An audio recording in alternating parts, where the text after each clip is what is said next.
So usually బయట చాలా institutes ఉంటాయి. సో వాళ్ళు ఏ లెవెల్ నుండి వచ్చారు, అసలు వాళ్ళ బేస్ ఏంటి ఏం తెలుసుకోకుండా ఫౌండేషన్ లేకుండానే స్టార్ట్ చేస్తారు డైరెక్ట్గా మీరు ఫేస్ చేసినట్టుగా. Yes. సో ఇక్కడ మన ఇన్నోమాటిక్స్లో హౌ ఇస్ ఇట్ డిఫరెంట్? ఎందుకంటే చాలా స్ట్రీమ్స్ నుండి వస్తారు. Yes, వాళ్ళకి ఆ ఫౌండేషన్ కానీ బేస్ కానీ ఎలా సెట్ చేస్తారు మీరు? ఎస్ అండి. యాక్చువల్గా మీరు డేటా సైన్స్ చూసుకుంటే అండి, not just data science is a single module, it is combination of tools, okay. Right? Actually what is AI? Artificial intelligence, right? అంటే మన హ్యూమన్ ఇంటెలిజెన్స్ని మిమిక్ చేయడమే artificial intelligence. It is a skill, right?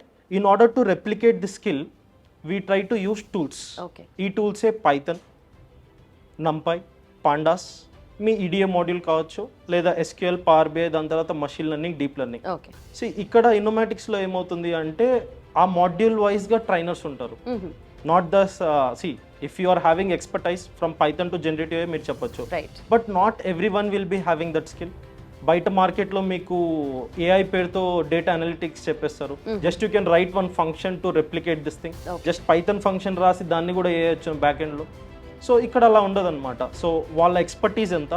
And when ever I'm joining with, నేను join అయ్యేటప్పుడు నాకు 3+ years experience ఉంది, but డైరెక్ట్గా నాకు ఇక్కడ ట్రైనర్ ఆఫర్ చేయలేదు. ఓకే. సో ఫస్ట్ నేను ఒక 3 months మెంటర్గా జాయిన్ అయ్యి నా అబిలిటీస్ ప్రూవ్ చేసుకొని దెన్ నాకు ట్రైనర్ రోల్ ఆఫర్ చేశారు. ఓకే.